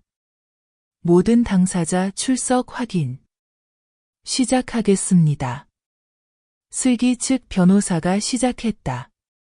존경하는 재판장님, 제 의뢰인은 민준의 친모로서 경제적 조건을 충분히 갖추고 있습니다. 건강과 법적으로 내 아이를 돌볼 수 있도록 저희는 소득 증명, 주거 환경, 그리고 아이가 엄마와 가까운 곳으로 전학할 경우 학교에 동의서를 제출합니다. 나는 조용히 앉아 무릎 위에 손을 얹고 아무 반응도 하지 않았다. 내 변호사가 일어나 말했다. 존경하는 재판장님, 제 의뢰인은 비록 70세이지만 지난 6개월간 직접 손자 민준이를 돌보고 양육하며 보호해왔습니다. 혜자 씨는 사랑을 증명했을 뿐만 아니라 아이가 전인적으로 성장할 수 있는 안정적인 환경을 만들어 주었습니다. 그리고 그는 법정에 아동심리센터에 심리평가서를 제출했다. 이 보고서에 따르면 민준이는 심리적으로 안정되어 있고 할머니에 대한 신뢰가 깊으며 친모와 함께 사는 것을 생각할 때 버려진 느낌을 받는다고 합니다. 이는 반드시 고려해야 할 중요한 요소입니다. 슬기가 일어나 말을 끊었다. 저 아이는 할머니에게 세뇌당한 거예요. 저는 엄마예요. 저에게 권리가 있어요. 아무도 제 아이를 대신할 수 없어요. 재판장이 망치를 두드린다. 질서 유지. 주심이 내게로 돌아본다. 혜자 씨, 판결 전에 하실 말씀 있습니까? 나는 일어섰다. 내 목소리는 크지 않았지만 한 글자 한 글자 또렷했다. 저는 며느리를 미워해서 손자를 데려오려는 게 아닙니다. 아이에게는 누가 옳은지가 아니라 울 때 곁에 있어주는 사람, 학교에 데려다주고 아플 때 안아주는 사람이 필요하다는 걸 알기 때문에 데려오려는 겁니다. 지난 6개월 동안 아이는 제 눈물과 아이의 웃음으로 자랐습니다. 나는 주머니에서 작은 편지를 꺼내 들어 올렸다. 이건 오늘 아침 아이가 저에게 쓴 편지입니다. 읽어도 되겠습니까? 재판장이 고개를 끄덕인다. 나는 편지를 펼치며 떨리는 목소리로 읽었다. 할머니, 저는 법원이 뭔지 모르지만 할머니가 저를 사랑하는 건 알아요. 저는 어디도 가고 싶지 않아요. 만약 누군가 저를 데려가면 저는 도망쳐서 할머니에게 돌아올 거예요. 공부도 열심히 하고 말썽도 피우지 않을게요. 아무도 할머니에게 뭐라 못하게요. 법정은 숨소리조차 들리지 않을 만큼 조용해졌다. 나는 편지를 접고 고개를 숙였다. 저는 이기고 싶은 게 아닙니다. 다만 아이가 집이라고 부르는 곳에서 살 수 있게 해달라고 부탁드릴 뿐입니다. 재판장은 30분간 평의를 선포했다. 나는 복도에 나와 돌벤치에 앉아 두 손을 꼭 쥐었다. 진우가 다가와 조심스럽게 말했다. 엄마, 지금 와서 무슨 말을 해도 늦었겠지만 그래도 엄마한테 고맙다고 말하고 싶어요. 엄마는 내가 비겁해서 못한 일을 해냈으니까요. 나는 눈물이 그렁그렁한 채로 아들을 바라봤다. 너도 다시 시작할 수 있어. 하지만 내 아이가 아빠가 그저 침묵하는 모습만 보게 하지 마라. 종이 울렸다. 우리는 다시 법정으로 들어갔다. 주심이 일어서서 엄숙한 목소리로 말했다. 모든 증거와 민준이의 심리평가, 양측의 현실적 조건을 검토한 결과 재판부는 장기적으로 할머니 혜자 씨에게 후견권을 부여하기로 결정합니다. 내 온몸이 멍해졌다. 나는 환호하지도 울지도 않았다. 그저 눈을 감았다. 세상의 모든 소음이 사라지는 듯했다. 슬기가 소리쳤다. 안 돼. 그럴 수 없어. 항소할 거야. 재판장이 마지막으로 망치를 두드렸다. 나는 법정을 나서자 민준이가 달려와 나를 꼭 안았다. 할머니. 우리 집에 가요, 할머니. 나는 아이를 안으며 속삭였다. 그래, 가자. 우리 집이 기다리고 있잖니. 나는 민준이의 손을 잡고 법정 문을 나섰다. 마음은 평생 한 번도 짊어진 적 없는 짐을 내려놓은 듯 가벼웠다. 민준이는 집에 가는 내내 내 손을 꼭 잡고 놓지 않았다. 사람들은 우리를 바라봤다. 어떤 이는 미소를, 어떤 이는 눈시울을 붉혔다. 하지만 나는 신경 쓰지 않았다. 오직 한 가지, 내가 아이를 안고 더 많은 밤을 함께 잘 수 있다는 것만 생각했다. 집에 도착해 나는 제단을 정리하고 남편에게 향을 피웠다. 여보, 봤죠? 우리 손자 지킬 수 있었어요. 제가 해냈어요. 나는 조용히 말했는데 어느새 눈물이 뺨을 타고 흘렀다. 그날 밤 온 동네가 축하하러 왔다. 수진 씨는 팥죽을, 길 건너 이모는 떡을, 아이들은 민준이와 함께 놀며 골목이 떠나갈 듯 웃었다. 혜자 할머니, 저 TV에서 할머니 봤어요. 할머니 최고예요. 나는 웃으며 아이들을 불러 모아 진지하게 말했다. 할머니는 유명해질 필요 없어. 민준이가 바르게 살면 그걸로 충분해. 밤이 깊고 모두 돌아간 뒤 민준이는 내 무릎에 머리를 얹고 속삭였다. 할머니, 내일 엄마가 또 나 데려갈까봐 무서워요. 나는 아이의 머리를 쓰다듬었다. 아니야, 이제는 법이 널 지켜줘.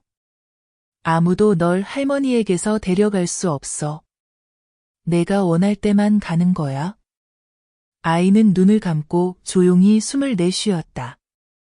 저는 어디도 가고 싶지 않아요. 여기서 할머니랑 계속 있을래요. 나는 아무 말도 하지 않고 아이의 손을 꼭 잡았다. 2주 후 뜻밖의 일이 일어났다. 그날 오후 내가 빨래를 널고 있는데 문 두드리는 소리가 났다.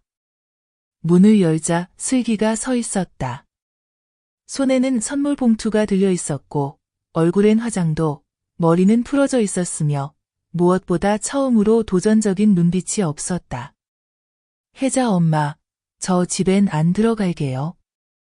여기서 얘기할게요. 나는 아무 말 없이 조용히 서 있었다. 슬기는 봉투를 내밀었다. 이거 아이한테 주세요. 좋아하는 책들이랑 새로 산 옷이에요. 나는 봉투를 보고 다시 슬기를 바라봤다. 줄 수 있어. 그런데 정말 궁금해서 묻는데 이제 다 끝난 거 알지? 슬기는 고개를 끄덕이며 눈시울이 붉어졌다. 알아요. 저 졌어요. 하지만 아이가 저를 미워하며 자라길 원하지 않아요. 나는 한숨을 쉬었다. 그럼 더 이상 잘못하지 마요. 안 할게요. 그런데 언젠가 아이가 저를 만나고 싶어 하면 엄마, 허락해 주실 수 있나요? 저는 몇 초 동안 침묵하다가 고개를 끄덕였습니다. 나는 금지하지 않아. 나는 그저 아이가 스스로 선택할 수 있을 만큼 충분히 단단해질 때까지 지켜줄 뿐이야. 아이는 등을 돌리고 천천히 걸어갔습니다. 소리치지도 원망하지도 않았습니다. 저는 문을 닫고 가방을 들고 들어왔습니다. 얘야, 나와 보렴. 이건 엄마가 보내신 거란다. 아이는 가방을 바라보다가 저를 쳐다보며 말했습니다. 할머니, 저는 아직 엄마를 만나고 싶지 않아요. 할머니도 알아. 천천히 해. 준비가 되면 할머니에게 말해줘. 아이는 고개를 끄덕이고 선물을 한쪽에 두더니 제 품에 안겼습니다. 저는 그냥 할머니랑 있고 싶어요. 그걸로 충분해요. 그날 이후로 모든 일이 점점 조용해졌습니다. 저는 매일 아침 시장에 나가 채소를 팔고 저녁엔 집에 돌아와 밥을 짓고 아이에게 공부를 가르쳤습니다. 매주 아이를 태권도 학원과 미술 학원에 데려갔고 저도 휴대전화를 더 잘 사용하는 법을 배워서 아이의 시간표를 확인하고 강의도 함께 받습니다. 밤마다 아이는 제 침대로 올라와 제 다리에 다리를 올리고 잠이 들었습니다. 어느 날 아이가 꿈에서 말했습니다. 할머니, 할머니 죽지 마세요. 저는 깜짝 놀라 아이를 꼭 안았습니다. 아이는 누군가에게 데려가지는 것보다 그게 더 두려웠던 겁니다. 저는 다시 잠들지 못하고 아침까지 일기를 썼습니다. 나는 앞으로 10년, 20년을 더 살지 못할 수도 있다. 하지만 앞으로 5년만 더 살 수 있다면 그 아이가 중학생이 되고 옳고 그름을 알 만큼 자란다면 나는 눈을 감아도 괜찮다. 어느 날 점심, 한 방송 프로그램에서 전화가 왔습니다. 혜자 할머니, 저희가 불씨를 지키는 사람들 프로그램에 초대하고 싶어요. 할머니의 이야기가 큰 영감을 주고 있습니다. 저는 웃었습니다. 저는 무슨 불씨가 있는 게 아니에요. 그저 매일 밤 손주를 안아줄 수 있을 뿐이죠. 상대방이 말했습니다. 그게 바로 불씨예요, 할머니. 저는 동의했습니다. 유명해지려고가 아니라 혹시 저와 같은 사람이 있다면 그들에게 알려주고 싶어서였습니다. 할머니도 한 아이를 위해 세상과 맞설 수 있다는 거요. 불씨를 지키는 사람들 녹화는 마포구의 작은 스튜디오에서 진행됐습니다. 그들은 저와 민준이를 데리러 차를 보냈습니다. 저는 직접 가겠다고 했지만 그들은 완강했습니다. 할머니는 특별 초대 손님이세요. 저는 카메라 앞에 앉아본 적도 누군가 그때 기분이 어땠나요? 라고 물어본 적도 없었습니다. 저는 그저 살아왔고 일해왔고 견뎌왔을 뿐입니다. 하지만 그날 저는 다림질한 옛 한복을 입고 아이의 손을 잡고 마치 오래전부터 익숙했던 것처럼 스튜디오의 차가운 조명 아래로 들어섰습니다. 진행자는 지혜라는 이름의 젊은 여성이었고 작은 체구였지만 눈빛이 아주 따뜻했습니다. 그녀는 두 손을 모아 인사하며 고개를 숙였습니다. 저는 할머니의 여정을 지켜본 수많은 사람 중 한 명이에요. 할머니가 손주를 안고 법원 앞에 계신 모습을 보고 울지 않을 수 없었어요. 저는 미소만 지었습니다. 많이 우는 것보다 바르게 사는 게 더 중요해요. 저는 어머니라면 누구나 할 수밖에 없는 일을 했을 뿐이에요. 녹화가 시작되고 조명이 켜지고 카메라가 돌아가자 저는 처음부터 이야기를 했습니다. 더하지도 덜하지도 않았습니다. 아픈 손자를 고치기 위해 아들에게 5천만 원을 빌려달라고 했다가 며느리에게 저는 시어머니를 부양할 의무가 없어요 라는 말을 들었던 이야기였습니다. 제가 밥집에서 모욕을 당했던 장면을 말할 때 관객 중 한 노교사가 일어나 눈물을 닦으며 말했습니다. 저도 시어머니였어요. 하지만 저는 침묵을 선택했죠. 오늘 할머니처럼 용감할 수 있었으면 좋겠다고 생각해요. 저는 고개를 끄덕였습니다. 후회하지 마세요. 이제부터라도 침묵하지 않으면 돼요. 민준이는 녹화 내내 제 옆에 앉아 있었습니다. 프로그램에서 아이에게 발언을 요청하자 아이는 딱 한마디 했습니다. 저는 할머니가 유명한 분인지 몰랐어요. 그저 할머니는 절 절대 버리지 않는 분이에요. 스튜디오 전체가 박수를 쳤습니다. 하지만 저는 조용히 있었습니다. 그 순간 제 마음은 부드러워지고 이름도 소리도 없는 물방울로 녹아내렸습니다. 녹화가 끝난 뒤 많은 사람들이 사진을 요청했습니다. 저는 거절하지 않았지만 그게 특별한 일이라고 생각하지도 않았습니다. 그들이 원하는 건 제 사진이 아니라 제가 한 일에서 비롯된 힘이라는 걸 알고 있었습니다. 일주일 뒤 변호사에게서 문자가 왔습니다. 슬기 측에서 항소를 취하했습니다. 모든 분쟁이 공식적으로 종료되었습니다. 저는 그 소식을 민준이 등교용 샌드위치를 싸다가 읽었습니다. 몇 초간 멈춰 섰다가 웃음이 터졌습니다. 이제 끝났구나. 그날 밤 저는 아이와 함께 야시장에 가서 분보를 먹고 솜사탕도 사주고 공원에서 미끄럼틀을 탈 때까지 놀게 했습니다. 아이는 제 목을 끌어안고 말했습니다. 할머니, 오늘은 왜 이렇게 오래 놀게 해줘요? 내일부터는 더 이상 아무도 널 데려갈까 봐 지켜볼 필요가 없으니까. 아이는 크게 웃고 작은 목소리로 물었습니다. 그럼 우리 이긴 거예요? 저는 벤치에 앉아 아이를 품에 안았습니다. 할머니도 잘 모르겠다. 하지만 우리가 서로를 지켰으니 그걸로 충분하다. 그 다음 날 저는 작은 방을 정리하기 시작했습니다. 아이가 어릴 적 자랑스러워하던 아빠의 오래된 사진들을 떼어내고 민준이가 활짝 웃는 사진, 우등생 상장을 받는 사진으로 액자를 바꿔 걸었습니다. 그리고 일기장 몇 권을 복사해서 한 분은 제가 갖고 한 분은 동네 여성회에 보냈습니다. 그들에게 알리고 싶었습니다. 어떤 노모도 누구의 시혜를 바라는 게 아니라고요. 그저 자존심만 밟히지 않으면 된다는 거려. 그날 밤 신문을 읽고 있는데 민준이가 옆에 앉아 제 무릎에 머리를 얹고 속삭였습니다. 할머니, 나중에 제가 커서 할머니께 어떻게 효도하면 돼요? 저는 웃었습니다. 착하게 살아. 모두가 떠날 때 너와 함께 남아준 사람을 절대 버리지 마. 그걸로 충분해. 아이는 고개를 끄덕이고 눈을 감고 잠이 들었습니다. 저는 아이를 바라보며 속삭였습니다.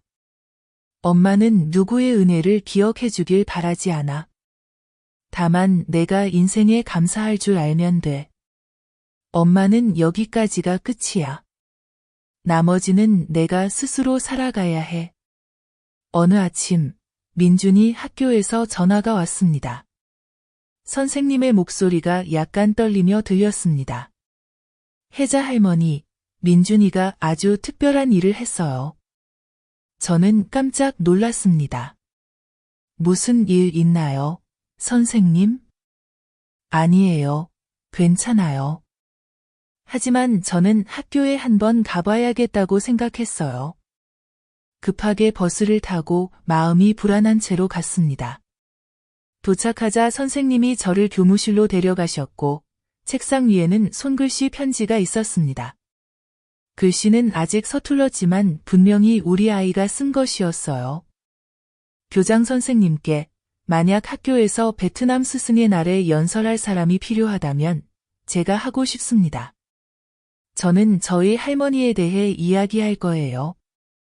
할머니는 분필이나 칠판 없이 저에게 모든 것을 가르쳐 주셨어요. 할머니는 저의 첫 번째 선생님이셨고, 저에게 사랑 없이 사는 법을 배우게 하지 않으신 분이에요. 거기까지 듣고 저는 목이 메었습니다. 선생님이 저를 바라보며 말씀하셨어요. 저희가 기념식에서 아이가 연설하도록 결정했어요.